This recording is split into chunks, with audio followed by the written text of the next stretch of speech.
जी। तो पॉलीमॉर्फिज्म जो है उसकी कुछ टाइप्स हैं, तो हम देख लेते हैं उन टाइप्स को। तो हम जो है वो दो डिफरेंट टाइप्स में इसको डिवाइड करते हैं। एक को हम कहते हैं कंपाइल टाइम पॉलीमॉर्फिज्म और एक को हम कह रहे हैं run time polymorphism. So basically हम पॉलीमॉर्फिज्म को दो पार्ट्स में डिवाइड कर रहे हैं, एक है कंपाइल टाइम और एक को हमने कह दिया रन टाइम। अब कंपाइल टाइम जो है वो पॉलीमॉर्फिज्म को अचीव करने के लिए हमें जो है वो मेथड ओवरलोडिंग करनी पड़ती है और ऑपरेटर ओवरलोडिंग करनी पड़ती है, और जो रन टाइम पॉलीमॉर्फिज्म है वो विजुअल फंक्शंस के थ्रू हम जो है वो अचीव करते हैं। ठीक है, तो वन बाय वन हम जो है वो उसको डिस्कस करते हैं। तो पहले जो है वो हम इस पोर्शन पे आएंगे, कंपाइल टाइम पॉलीमॉर्फिज्म। तो कंपाइल टाइम पॉलीमॉर्फिज्म को हम जो है वो स्टैटिक पॉलीमॉर्फिज्म भी कहते हैं। यानी कंपाइल टाइम से मुराद ये है कि जब आपका कोड जो है वो कंपाइल हो रहा होता है, एग्जीक्यूशन से पहले पहले जो वेरिएबल की बाइंडिंग हो रही होती है, तो उस कॉन्सेप्ट को हम जो है वो यहाँ पे स्टैटिक पॉलीमॉर्फिज्म में डिस्कस करेंगे, या इसको हम कंपाइल टाइम पॉलीमॉर्फिज्म कहते हैं। तो ये अचीव करते हैं हम ओवरलोडिंग, मेथड ओवरलोडिंग और ऑपरेटर ओवरलोडिंग के थ्रू इन जावा में। तो इट मीन्स कि हमें जो है वो पहले ऑपरेटर ओवरलोडिंग और मेथड ओवरलोडिंग जो है वो समझना चाहिए। तो सबसे पहले जो है वो हम मेथड ओवरलोडिंग की अगर बात करें तो ये आप लोगों को पहले भी पता है, ये इस पे मैं जो है वो पहले भी हमारा लेक्चर हो चुके हैं। तो मैं जस्ट यहाँ पे इसको रिवाइज करता हूँ कि जावा में हम अगर क्रिएट करें मेथड्स, जावा में हम अगर मेथड्स क्रिएट करें with same name, with the same name and different parameters, तो इस कॉन्सेप्ट को हम क्या कहते हैं, मेथड ओवरलोडिंग। यानी हम जावा में एक ही नेम के मल्टीपल मेथड बना सकते हैं। ये पहला मेथड बनाया, सेम नेम का दूसरा मेथड बना लिया, सेम नेम का हमने तीसरा मेथड बना लिया और सेम नेम का हमने चौथा मेथड जो है वो बना लिया। तो ये जो है वो हम पॉलीमॉर्फिज्म के थ्रू जो है वो अचीव करते हैं। सॉरी, मेथड ओवरलोडिंग का कॉन्सेप्ट कि हमने सेम नेम के मेथड जो है वो बना लिया। अच्छा, अब ये जो मेथड है इसका आर्ग्यूमेंट नहीं है।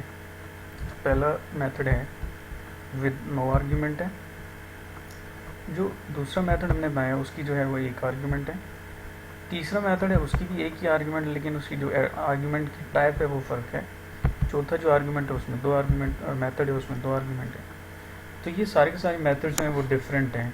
इस कॉन्सेप्ट को हम जो है वो ओवरलोडिंग कहते हैं कि सेम नेम का मेथड, लेकिन उसमें क्या होगा कि डिफरेंट जो है वो पैरामीटर्स है। ठीक है, इस एग्जांपल को देखते हैं हम। तो हम ये कह रहे हैं कि हमारे पास जो है वो एक मेथड है जिसका नाम क्या है, डिस्प्ले पैटर्न। सेम नेम का मेथड है। एक और मेथड हमने बनाया, उसका नाम भी क्या रखा, डिस्प्ले पैटर्न। ये भी सेम नेम का है, तो दोनों के नेम चूँकि सेम है, तो इट मीन्स यहाँ पे हम concept of polymorphism sorry method loading देख रहे हैं। पहली आर्गूमेंट, पहला फंक्शन नो आर्गूमेंट, दूसरा फंक्शन विद वन आर्गूमेंट।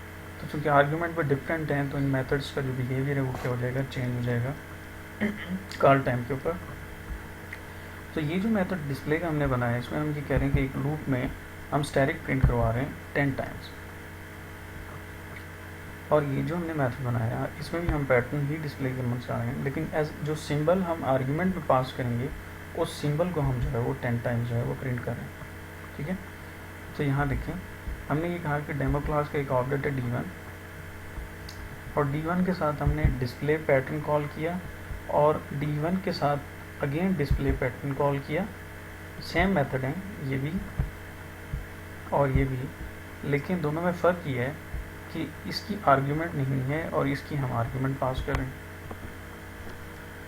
तो अब जो हमारा मेन टॉपिक है उसको फोकस करें, रिलेट करें चीज़ों को, कि हमने कहा था कि पॉलीमॉर्फिज्म में हम क्या करते हैं कि हमारे ऑब्जेक्ट्स, हमारे फंक्शंस या हमारे ऑपरेटर्स का मल्टीपल बिहेवियर होता है। तो ये मैं क्या कह रहा हूँ कि D1 के साथ जब मैं डिस्प्ले पैटर्न कॉल करूँगा और आर्ग्यूमेंट नहीं पास करूँगा, तो इसका बिहेवियर क्या होगा कि ये स्टैटिक प्रिंट करेगा 10 टाइम्स। ये वाला फंक्शन है, इसका बिहेवियर है स्टैटिक प्रिंट करना 10 टाइम। लेकिन अगेन डिस्प्ले पैटर्न को ही अगर मैं कॉल करूँ और अगर मैं इसको एक पैरामीटर जो कि हैश सिंबल है वो पास करूँ तो उसका बिहेवियर जो है वो क्या हो जाएगा, चेंज हो जाएगा। ठीक है, तो इस तरह से हम जो है वो ऑपरेटर ओवरलोडिंग के मेथड ओवरलोडिंग के थ्रू पॉलीमॉर्फिज्म का जो पहला स्टेप है वो हमने अचीव किया है, जिसमें हमारा एक ही फंक्शन है और उसका जो बिहेवियर है वो क्या है, वो डिफरेंट है।